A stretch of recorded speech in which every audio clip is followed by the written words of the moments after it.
Kaixo, nire izena Mikel López Arkaute da, eta parte hartzen ari naiz Arizmendik antolatutako guraso mintegi baten.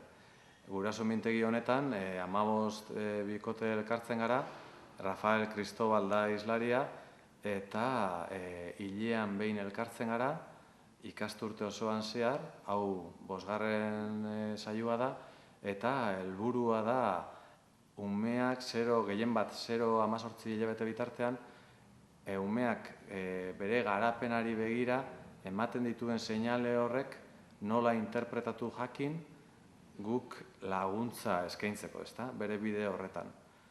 Eta, animatzen dut hurrengo saioari begira, denoi parte hartzen, oso interesgarria dalako, berak Rafaelek teoria eta galderak egiteko aukera ematen du, ezta?